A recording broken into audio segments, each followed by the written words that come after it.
राम राम दोस्तों, हम आपकी चुगल किशोरी। और कैसे हैं आप लोग? आज हम फिर हाजिर हैं आपके लिए ढेर सारी गर्मा गर्म एकदम कुरकुरी एकदम ताज़ा चुगलियाँ लेकर। अब देखो, अनुपमा में पाखी की काली जुबान ने आज कहर मचा दिया है। अब मुद्दा वही है डिम्पी, और डिम्पी का चरित्र हनन होने वाला है।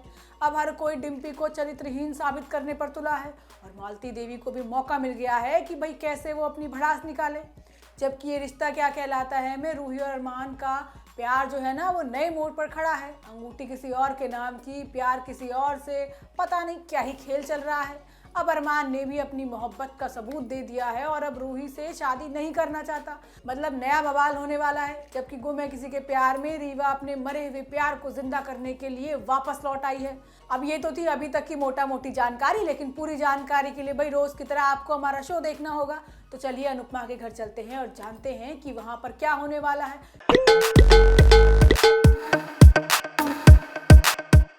अनुपमा में डिम्पी पुराण शुरू हो गया है। अब डिम्पी को कैसे जलील करना है ये पाखी से पूछा जाए। अगर वो विधवा है, अकेली है, तो किसी से बात ना करे, हंसे भी ना, बोले भी ना। बताओ, बेचारी की जिंदगी भर तो इन लोगों ने फुल स्टॉप सा लगा दिया है। अब कुछ करे भी ना वो। अब मालती देवी की भी गज भर की जुबान बाहर आ गई है। मौका मिलते ही दोनों की शादी की बात जो कर दी है। अब बा ने तो हाहाकार मचा दिया है पूरे घर में। ऐसी हो गई है जैसे पूरे घर में फिरकनी घूमती है, जैसे किसी ने पीछे से तिल्ली लगा दी हो। होता ये है कि पाखी कपाड़िया हाउस में हंगामा करती है। पाखी और टीटू को साथ देखकर उसका तो दिमाग ही खराब हो जाता है। वो अनुपमा को ताने देती है कि आपकी लाडली बहू देर रात टीटू के साथ गुलछर्रे उड़ा रही थी। प्रेग्नेंट और विधवा है, लेकिन उसके अरमान कम नहीं हो रहे। पहले तो अनुपमा को यकीन नहीं होता, लेकिन अधिक बताता है कि पाखी सच बोल रही है, लेकिन मिर्च मसाला लगा के। अब पाखी बाहर बापूजी को भी चिल्ला चिल्ला कर बुला लेती है और सबको डिम्पी की करतूत के बारे में बताती है। अब अधिक पाखी को शांत करने की कोशिश करता है कि भाई हर बात में नमक मिर्च गरम मसाला लगाना ज़रूरी नहीं होता। अब बाबी भी फर जाती है और खुद का माथा पीटने लगती है। वो कहती है कि बस इसी दिन के लिए तो डर रही थी और आज डिम्पी की वजह से पूरा मुंह काला हो गया। अब मालती देवी को भी कहने का मौका मिल गया है।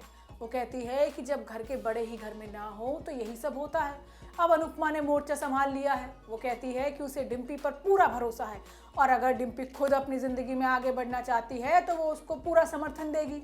अब पाखी को लगता है कि वह अनुपमा डिम्पी का ही साथ दे रही है, और वो उसे अनुपमा देवी घोषित कर देती है और अनुपमा से बदसलूकी भी करती है।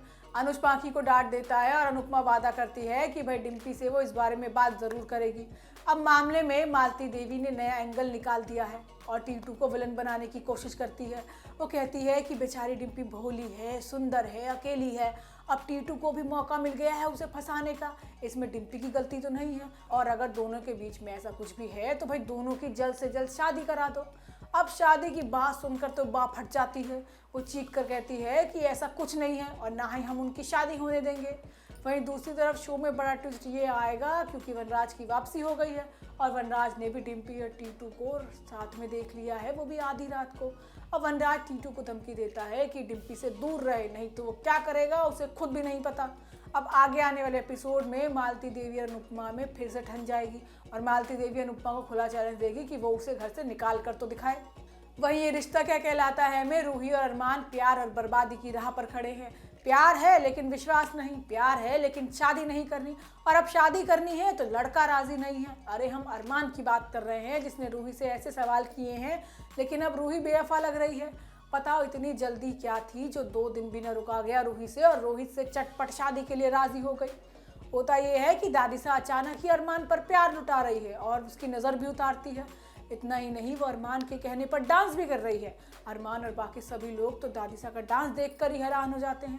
अब रोहित अरमान को रूही से मिलवाता है और दोनों एक दूसरे को देखकर हैरान, परेशान, दुखी, सब कुछ एक साथ ही हो जाते हैं। अब रोहित रूही को बताता है कि ये उसके बड़े भाई हैं जो उसके लिए राम भगवान से कम नहीं। अब रूही और अरमान आमने सामने हैं, लेकिन दोनों की आंखों में आंसू और मुंह सिले हुए हैं। अब बोले भी तो क्या ही, रूही तो मुंह मोड़कर चल भी देती है। वहीं दूसरी तरफ अक्षरा गाना गाती है, लेकिन अभीरा डर की वजह से इमोशनल हो जाती है। वो कहती है कि वो उन चीज़ों को कभी भुला नहीं पा रही है। अगर आपको कुछ हो गया तो मैं रहूँगी कैसे। वो मसूरी छोड़कर दिल्ली जाने का फैसला लेती है। अब अभीरा का डर देखकर अक्षरा भी दिल्ली जाने को राजी हो जाती है।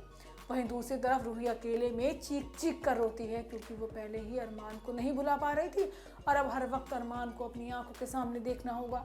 अब वो अरमान से सवाल करती है कि इतने झूठ क्यों बोले, वादे क्यों किए जो तोड़ने ही थे। अब अरमान सारी सच्चाई रूही को बता देता है कि वो केस लड़ने के लिए गया था और उसने कई बार कॉल किया लेकिन उसने तो ब्लॉक कर दिया। अब अरमान कहता है कि प्यार किया तो थोड़ा विश्वास भी कर लेती, अगर 2 दिन बात नहीं हुई तो मेरे भाई से शादी करने की क्या जरूरत थी। अब रूही को अरमान से शादी करनी है, लेकिन अरमान अब परिवार की बेड़े में बन चुका है और शादी करने से इनकार कर दिया है। वहीं गुम्मे किसी के प्यार में रीवा ने आते ही बाहें फैला दी हैं और ईशान को समेट लिया है, लेकिन रीवा के प्यार की पीपनी ज़्यादा देर तक नहीं बजने वाली, क्योंकि ईशान ने तो झटक दिया है। अब शो में गुड्डू और चिंटू की प्रेम कहानी देखने को मिलेगी, लेकिन सभी को बिल्कुल नहीं पता कि गुड्डी कौन है और चिंटू कौन है। आज रीवा खुले दिल और बाहों से अपने प्यार का इजहार करेगी, लेकिन ईशान ने तो मना कर दिया है, लेकिन अपने आप को संभाल नहीं पा रहा है। उसे बीते हुए सारे बुरे दिन जो याद आ रहे हैं, जो उसके साथ हुआ था, भाई किसी के लिए भी भुलाना मुश्किल है। लेकिन रीवा ने तो कसम खा ली है कि भाई वो अपने मरे हुए प्यार में भी जान फूंक कर रहेगी। इसलिए आधी रात को भी ईशान के घर पहुंच जाती है, जहां भोसले परिवार गाली और तानों से उसका स्वागत करता है। बात यही खत्म नहीं होती, बेचारा ईशान इतना परेशान हो गया है कि उसे सुध बुध ही नहीं रही है कि कहाँ जा रहा है, क्या कर रहा है, किसी चीज़ का होश ही नहीं है। अब सभी परेशान हैं कि भाई ईशान को आखिर हो क्या गया है, क्योंकि उसने तो कभी ईशान को ऐसे देखा ही नहीं। अब सभी ये भी पता लगाने की कोशिश करेगी कि भाई ईशान के दुख की वजह क्या है। अब देखना होगा कि सभी को रीवा और ईशान के रिश्ते के बारे में कैसे पता चलता है और उसका क्रश खत्म होता है कि और ज़्यादा बढ़ जाता है। तो दोस्तों, ये तो थी आज के तीनों सीरियल की पूरी और फटाफट वाली जानकारी। हम आपसे कल इसी समय पर मिलने आएंगे एकदम नई जानकारी के साथ। तब तक आपसे विदा लेते हैं। राम राम।